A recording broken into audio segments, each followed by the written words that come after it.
If you're going there, you would. That's part of the world. You In know Nigeria, in that they are particular, undervalued. in Nigeria, yeah, of course, teachers are undervalued. I wish we were in the 60s or 70s. Yeah. If you were a teacher back then, The kind of you respect, were, you yeah, were honored with like you were a mini god. You were in a very honorable profession. You have to live in the reality because if what you're earning can't take care of you, there's no point doing what you are doing. You have to look for other legitimate means.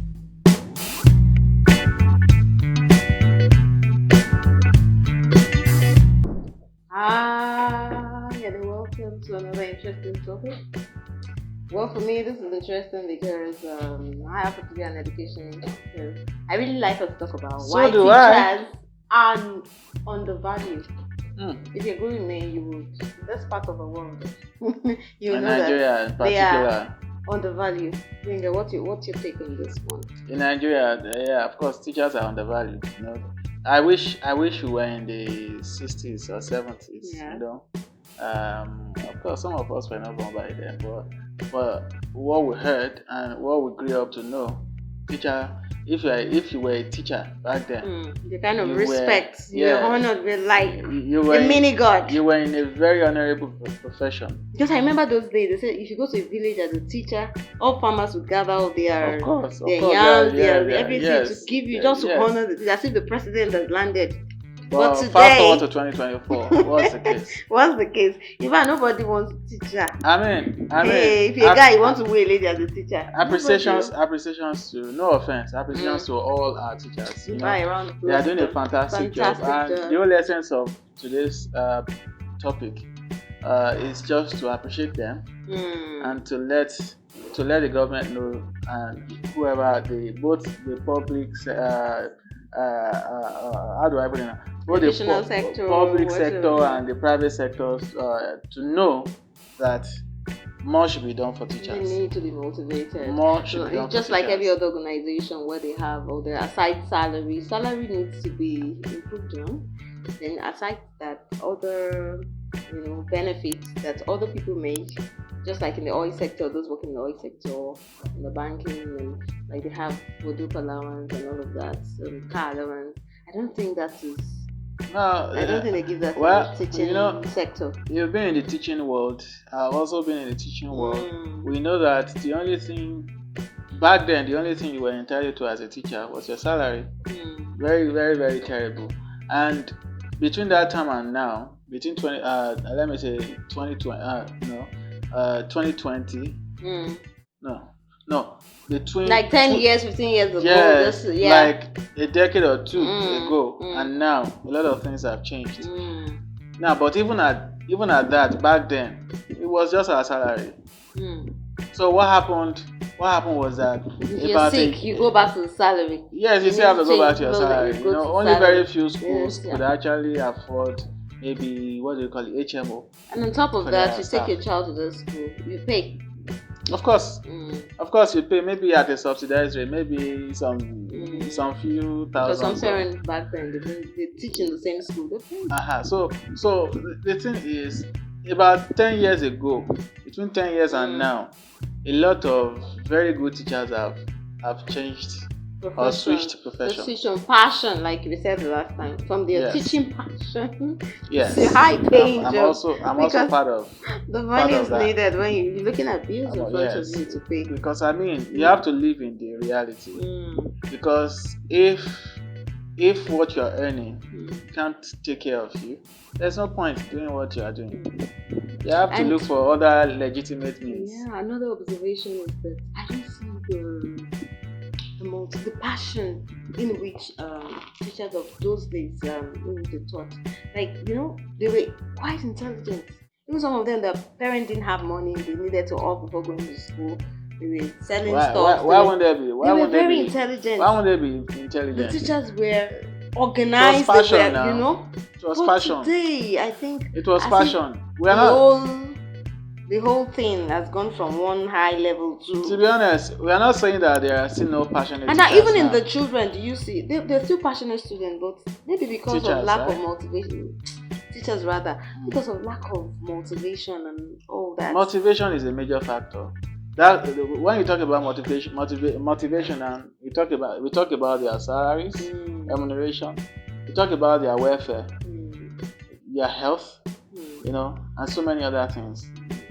I mean, it baffles me why. I don't know if this is correct, but I once heard that even a university professor still earns around 500,000 naira a month. You know how much is then on feeding? When an ordinary social media manager that started yesterday can just join 1 or 2 dots, and in the space of 1 month can earn more than that. And then a university professor, you know what it means to become a professor. Those years. Can say that again. about 10-20 years of hard work. Say that again. In this part of the world. To be a professor is like. So I mean, somebody that has given so much, that has impacted life in so many ways, sacrifice. Only for them to be earning peanuts. So I feel like both public educational sectors and private sectors should do so much more to alleviate their people. Teachers that are committed, teachers that are putting in the work, teachers that are growing the future of this country, they have to be properly remunerated. They have to be properly taken care of. Right from the nursery sections to the tertiary institution, things like this have to be done for them. There has to be a change. I hope they still organize training for teachers. So many things that they do back then. Yeah, even when I was teaching, there used to be in-service trainings. Okay. For teachers. So I don't know if anything like that still exists. But no amount of training that you do, how do I put it now?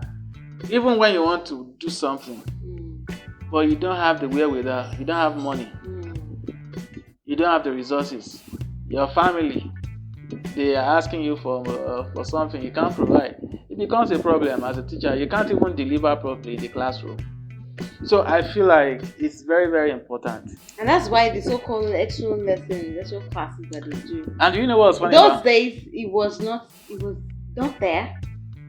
Even if it was there, it was very minute. Let me shock you. But today they have to just do it to be able to add to their salary, which is when I was about to stop teaching, I stopped full-time teaching.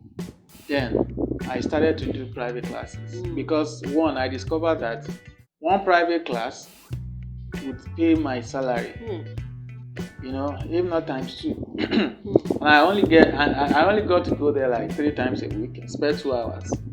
So that means I can have up to like 3 or 5 in a week. So why would you want to stress yourself? Why would I want to stress wake up 5 or 6, rush to school, jump buses or whatever, depending on the. And so many people are doing that today. And honestly, that's not how it's supposed to be. The classroom should actually pay more, way more, because education is not cheap. Knowledge is not cheap. I mean, when we're having some discussions, and then we're saying, if we want to have the right kind of knowledge, it's not cheap. It's not at all. And because it's not cheap, the people that are given the quality knowledge should be properly remunerated. Like they say, education is expensive, then try ignorance. Try ignorance. There are levels to knowledge. There are levels to knowledge, because the truth is that the knowledge you have, when they say knowledge is power, that knowledge itself is limited. It depends on the level of knowledge that you have. There are some knowledge that you for instance, back then we have private schools and we have private schools. And that's why, talking about private schools, there are some schools now that are the way the salary they give to their teachers are commendable. And because of that, you will see the results. They give their best, even on the pupils or the students. You have a conversation one-on-one. Wow, what school do you attend? They tell you no. You understand what I'm saying? Because the teachers are the school will stand out. Well taken care of. The teachers so they are motivated to give their best, all, even their time. But a teacher that is fairly paid is not going to give, he or she is not going to give her best.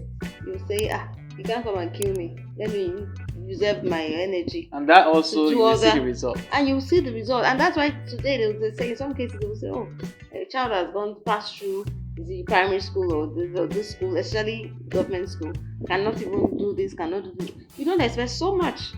That's the truth. Yeah, correct. You don't expect so much. I was in a village recently, and we drove past that. So the person who was driving us was telling us that the teachers, maybe they only come like how many times in a month, not even a week. Oh, wow. So when students even come, they're playing on the field. Wow. That's the way village settings. Is it a public school? It's a public school. Maybe managed by the local. But when you hear the salary, you know that how can anybody? So it's like they are doing them a favor. How can anybody even survive with this kind of? Do you understand what I mean? So I think they have a whole lot to do in empowering and really motivating these people. This profession is a very, very, very should be a reputable, a prestigious one at that. Yes. Because they are molding the future. It's just like a doctor, like they mold every. In fact, if you don't see every other profession, 90% or more than. There used to be a quote, when we were on campus that year. I think one of the courses that we did in education. What was the name of this lecturer? I can't remember. Of blessed memory. But it was saying something about a doctor can make a mistake. But a teacher, once a teacher makes a mistake, it's like you're destroying the whole society or nation. Nation, exactly. You're destroying an entire nation because you are the one passing the knowledge. And once the knowledge is missing, or you are passing what you give back to the so-called people, the so-called children, reflect in the society. So I feel like teaching is a prestigious profession. Even as I am right now, if I look back and see the number of people I've taught in the past, and I see how successful they've become. In fact, I always laugh. I'm always happy. I'm always proud. I know it's at times, but your little way, your little smile, your little thank you. Another thing is that some parents believe that since they are paying school fees now, they don't have to support the teachers in any way. But the truth is that everybody needs some form of appreciation, encouragement. And also, I'm also reaching out to the teachers. Think because you are on the page, not give your best. Remember your modern life. That the whole society is dependent on whatever you be able to give to those children will reflect in the society. You can imagine if they are not properly, trained or educated, and they turn out to be who we don't want them to be. Yes. They reflect on society, and we have problems. So the problems too, you partake of it. Yeah. So let's give our best. It's gonna be in those days where they say, back in those days where they say, teachers reward are in heaven. No, it begins from now. That child you're training might be the next president, might be the next, voice that we need as a nation. So please, let's give them our very best. Very important. So I think I just on my final words right now. I don't know. Maybe this is just going to be another session, but let me still say it. Based on what you just said now, that teachers' rewards are no longer in heaven. It begins from I feel like 2024 teachers and beyond should start thinking outside the box. Because they are teachers, they have one skill set that is very, very enviable. That is conviction. The power to be able to. They can convince. Not like politicians. Yes, they can convince. And because you are a teacher, you know what it means to be able to convince people, to change people's minds. So if you are able to convince, the job is easier. You understand? So what they can do is, as a teacher, as you have to be technology savvy as a teacher. If you want to be forward thinking, you have to be technology savvy. At least with technology, you can actually improve your financial self. That's a fantastic one. You can improve your financial self. So, for instance, as a teacher, let's say, for instance, you are a mathematics teacher. We'll use that as an example. As a mathematics teacher, you have so many parents who have children. When I was teaching, I feel this should be for another session. But talking about technology, I think. Remember during lockdown, Did we? Yes, people didn't have choice now. The smart ones actually utilize the opportunity. 80% had to utilize it. All the private schools, they had to. You were. So I think those in the government sector should also follow suit. Not even just government schools and any forward-thinking teacher. Who want to really build a career, want to excel in that field. That want to excel in that line of profession. I feel what they should start doing now is you don't have to be technology savvy. Just know these little things. Okay. Basically. For instance, let me put myself in their shoes. 10 years ago or 12 years ago when I was a teacher, I was moving from one house to another for private classes. If I were to be doing that now, as an English teacher, I can imagine. You know what I would do? I'm not even going to employ people to be doing all the running around. What I would do is I'm going to target parents in high income locations. So for instance, in Lekki, in Ikoyi, in Maryland, in Ikeja. You know what I'm going to do? Even in Abuja, some places where you know what I mean. So what I would do is I'm going to come up with those topics, those area of difficulty. For instance, in English language. In English language you have like four language skills: listening, learning, speaking, and writing. So I break it all down in my videos, and then I come up with a course. I'll break it all down. You're giving all the information. Yes. We can be doing it now. We are educationists. We started business. You can't do everything. So you break it all down. I know seriously, talking about utilizing or maximizing the power of IT. Back then, I knew of one of my common neighbor's daughter's teacher who relocated. My father was a teacher actually. So one of the students, the parent relocated to Canada or something, and they continued with their own lesson via social media. They were doing online. So I was now wondering that I was going to ask that, is it that they didn't find a good teacher that could take the child? Or he said no. Ever since the mother saw improvement in the study, they won't want to stop. She's in good hands and they should continue.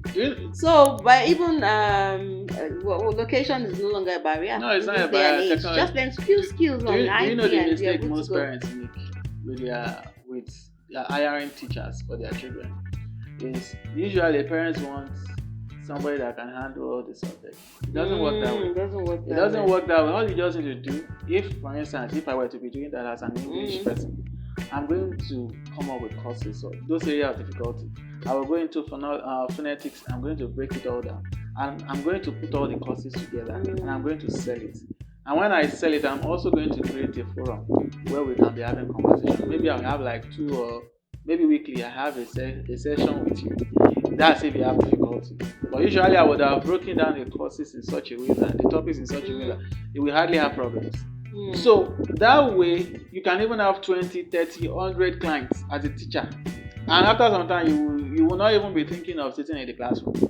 So I feel like teachers should be forward thinking. I want to end on that note. Teachers should be forward thinking. Proactive. So if government is not helping you, if you feel like government is not doing enough to appreciate you as that is not helping you enough to appreciate you, or the private schools are not helping you, you can actually create something for yourself. As long as you are very good at what you are doing, you can come up with something really nice. So big ups and thumbs up to all the teachers around the world, especially those in our own very nation here. That's right.